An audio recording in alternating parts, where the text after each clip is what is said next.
Nem a panela de barro e de colher de pau. Se a gente for o primeiro angoleiro a subir em um ringue e ganhar.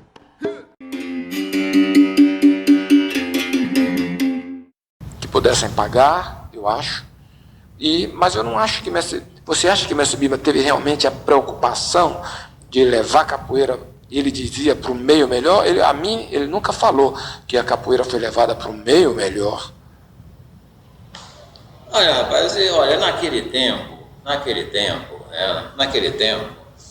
a capoeira, né, a capoeira estava se desvencilhando, o Bimba estava desvencilhando a capoeira, né, daquela feição primitiva, né, ela estava atravessando uma fase de soerguimento. Quer dizer, ele estava... Eu estou tentando entender esse soerguimento, o que é que significa? Se esse soerguimento... Estava se engrandecendo. Mas o que é engrandecer? É sair do convívio dos negros para ser aceita pela população de classe média branca? É isso que é soerguer? Ou você está falando em termos algum outro? Eu quero entender esse processo, que, como eu te falei, esse processo para mim não significa nenhum valor. Externou que os êxitos alcançados nesta excursão, isso não era para gravar, alcançados nesta excursão, o convenceram que a capoeiragem iria granjear uma ascendência, uma preponderância, não só na cidade de Salvador, pois, inevitavelmente, essa escalada da capoeiragem regional aos píncaros seria disseminado por todo o Brasil e pelo exterior. Ele já previa isso com essa fusão, com essa parte que ele leva a capoeira para o meio universitário, para o meio esportivo, para o meio mais social. Quer dizer, facilitou, né, a capoeira, essa ascendência, né, essa coisa toda. Sim, eu não posso negar que isso é uma coisa boa. Peraí. Então, não posso negar que isso é bom, porque, por exemplo, eu acho... Falei. É o seguinte, nas suas reminiscências, né, eu conversei muito com o Bimba, então nas reminiscências dele, ele sublinhava que a maior parte dos alunos dele eram estudantes de medicina. Ele dizia sempre isso, né? Alguns, posteriormente, tornaram-se clínicos de nomeada, isso está claro, é visto, né? Toda a estudantada de engenharia, de medicina, tudo era aluno dele na época, né? Então, ele guardava cuidadosamente e mostrava orgulhoso aos amigos, né, cartas e fotografias do seu arquivo pessoal, né? Eu li missivas de escritores como Donald Pearson e Monteiro Lobato, né, que anexou à carta uma cópia do seu conto 22 da Marajó, né, cujo principal protagonista era um mestre de capoeiragem, ao ser provocado na rua do Ouvidor por um novato que lhe deu uma cabeçada, reagiu com a demolidora rasteira. Né? Vi diversas fotos de Bimba em companhia de Getúlio Vargas, de Renato Onofre Pinto Aleixo, de Otávio Mangabeira, de Araújo Lima, na sua longa carreira de mestre, já que Bimba teve a iniciativa de abrir uma escola especializada em 1930, que era o Clube de União em Apuros, para o ensino e divulgação da capoeiragem. Entre os seus discípulos, ele tinha em particular estima ao desembargador Décio dos Santos Seabra, ao José Cirnando Lima, ao Asclepios Leão de Souto Ferré, ao Delfino Teles, Newton Salles, Roque Ferré, Rui Gouveia, José Gadelha de Araújo, Gama Lobo, Galba Araújo, Ângelo Decânio Filho e Joaquim de Araújo Lima. Né? Antes da fundação do Clube de União em Apuros, Bimba ministrava os ensinamentos dele aonde? Ele ensinava em domicílios. Antes da década de 30, ele ensinava capoeira em domicílios, né? Porque não se tinha escola de capoeira na Bahia, né?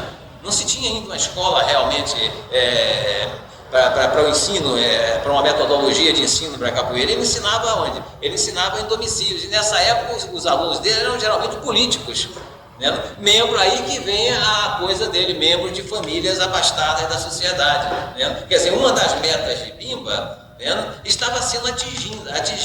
É como aqui no Rio de Janeiro, o que o Bulamarque fez aqui no Rio com a capoeiragem. Porque quando a capoeiragem aqui no Rio foi reprimida pelo Código Penal da República de 1890, quando reprimiram a capoeira aqui, a capoeira se extinguiu. Aí o Aníbal Bulamarque foi quem revivou a capoeira novamente no Rio de Janeiro, levando a capoeira por meio da estudantada. Bom, Nós estamos ainda às voltas com o problema de valores, que eu estou querendo entender as motivações de Mestre Bimba. Em primeiro lugar, eu não sei até que ponto é muito correto o fato de a gente...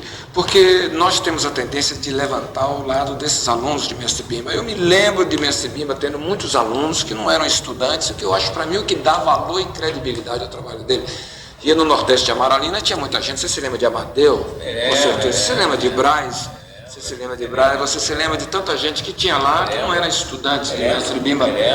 Então, aí é que está. A crítica a Mestre Bimba também é o fato de que ele talvez olhasse para o povão que praticava capoeira como sendo um pessoal inferior. Entendeu? E se a capoeira foi proibida, não significa que a capoeira era ruim, é que talvez o povo era proibido. Quem valorizava esse povo? Dizer que é proibido ou não, que a polícia são as classes, as elites dominantes no caso. Então foi Mestre Bimba, ele foi um Mestre Bimba um revolucionário, ou foi Mestre Bimba um elemento da classe governamental e da classe branca elitizada? Fala. As mãos eram usadas nas fintas, logros, enganos. Tinham como objetivo a marcação dos lugares a serem atingidos. A cabeça era empregada para a aplicação de um impetuoso golpe, às vezes mortal, denominado curumela. Isto é, a cabeçada desferida oportunamente e aplicada na parte inferior do queixo do antagonista. A cabeçada era usada de duas maneiras. Quando era agarrado um dos capoeiras, este, sempre unindo o corpo do rival, descia com rapidez e bruscamente se erguia, chocando a cabeça contra o queixo. Ou à distância, quando sentado acocorado, inesperadamente dava um bote de cabeça endereçado ao queixo do outro. Para escapar da ofensiva policial, um estratagema, um hábito arraigado e muito espalhado no âmbito da capoeiragem, era quando o abordado, negando com veemência a sua culpabilidade, deixava cair o seu lenço ou outro objeto no chão e, levantando-se abruptamente, desferia uma forte cabeçada no agente da lei, prostando o desacordado. A rasteira, também chamada cavaco, tinha como finalidade derrubar o adversário desprevenido, quando era utilizada uma das pernas velozmente girando pelo chão.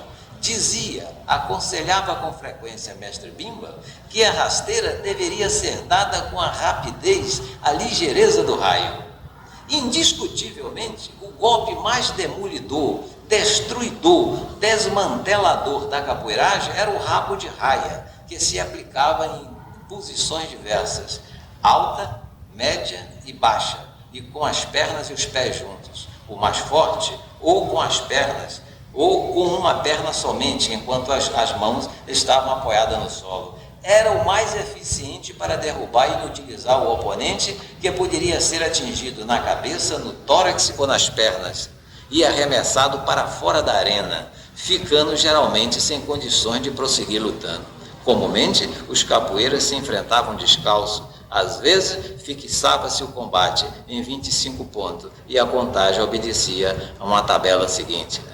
Vem cá, e esse negócio de tabela, por exemplo, de contagem de pontos, o que é isso? A tabela de contagem de pontos é o seguinte, quer dizer, você fazia anotações no papel. A cabeçada, uma cabeçada derrubada, que derrubasse o adversário, aí eles marcavam 3 pontos. Eu não estou muito interessado no sistema, estou interessado em quem fazia.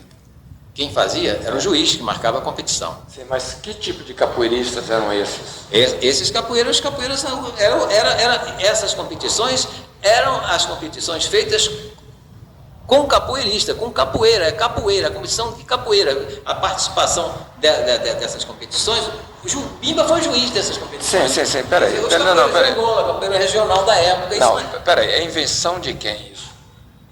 Isso aí eu não... Isso aí eu tenho uma referência disso, dessas marcações de pontos, da coleção do Edson Carneiro. Né? O Edson Carneiro, né, ele disse que era feita, né, por meio de verdadeiros sinais, e espécies de, vamos dizer, o sujeito fazia uma marcação das competições, quer dizer, só quem entendia existia, vamos dizer, dessas marcações aqui, aqueles que estavam enfronhados, mais ou menos, dentro da capoeiragem. Olha, veja bem, o problema de competição esportiva dentro da capoeira também é um negócio sério.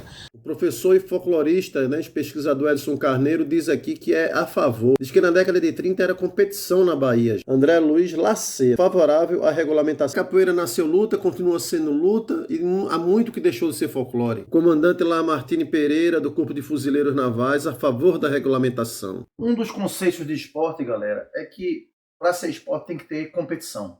Tem que existir competição. Então essa capoeira esportiva, essa ideia da capoeira como esporte, ela já vem lá de trás, tá certo? A capoeira, ela nasce, como a gente sabe, tem todo um historial da capoeira escrava, da capoeira se é urbana, se é rural. Veja bem, o problema de competição esportiva dentro da capoeira também é um negócio sério. E eu dou crédito ao Edson Carneiro, mas o Edson Carneiro pecou muito dos seus trabalhos. A perspectiva é muito diferente e errada. Eu examino com muito cuidado qualquer material que Edson Carneiro fez. Ele confundiu muitas bolas e muitas coisas. E nos trabalhos dele, por exemplo, em relação de candomblé, por exemplo, que eu já tive a oportunidade de investigar. Não vamos entrar em candomblé, vamos entrar na capoeira. Sim, mas em termos de capoeira, por exemplo, ele já fez coisas confundindo estilos de golpes, estilos de capoeira com toques de berimbau e outras misturas. Esse negócio de esporte também, para mim, eu não compro muito essa ideia, principalmente do jeito que ele pode, né, fazendo um pouco de literatura em cima do assunto. Então, o que me interessa saber é o seguinte: existia a capoeira, esse aspecto competitivo, sistemático, não dentro da capoeira, inerente à capoeira, mas que o pessoal tomasse notas? Isso era uma prática que existia regularmente? Aí é que está a questão. Quem fazia eram os capoeiristas contemporâneos, pessoal de capoeira Angola, pessoal de capoeira regional, era uma prática comum. Alguma vez Edson viu um negócio desse? A escola de capoeira adotava a sua tabela de marcação de pontos. Não, eu nunca vi isso. Você nunca viu? Nunca viu? Olha, por exemplo, você quer ver uma coisa? Quer dizer, isso aqui, essa marcação aqui do Edson Carneiro é de 1936, né? Aí é que eu contesto o Edson Carneiro. Essa escrita aqui de contagem de golpes, né? Possivelmente anota o desenvolvimento, né, do embate dos capoeiras acima referido, que é o capoeira Francisco Salles, que era discípulo de Bimba, e Juvenal Santos. Essa contagem aqui, Bimba foi juiz. Agora, essas marcas aqui é que é o mistério, né? Aqui que estava até você ler, rabo de raia, tá vendo aqui escrito? Né? Não, mas você sabe qual é o problema aqui?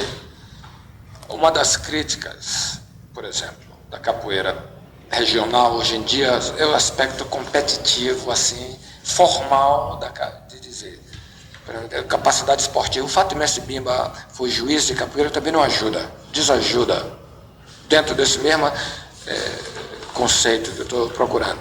O fato de Mestre Bimba estar aqui e ser isso compromete mais. Não, sabe por quê? Porque não havia regras para competição. Sim, peraí. Nunca houve regras. É isso. Nunca houve método para se ensinar capoeira, né? Nunca se houve método. Que o primeiro método de ensino de capoeira no Brasil foi aqui na cidade do Rio de Janeiro, né?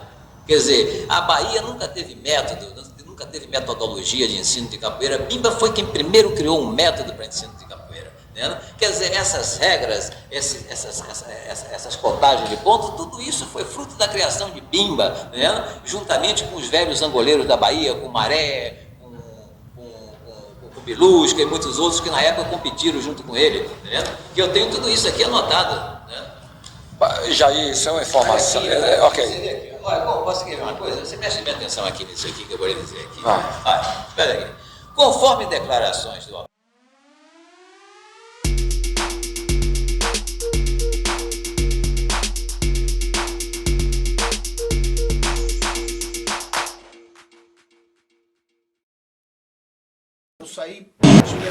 Nem a panela de barro e de colher de pau. Se a gente for o primeiro angoleiro a subir em um ringue e ganhar.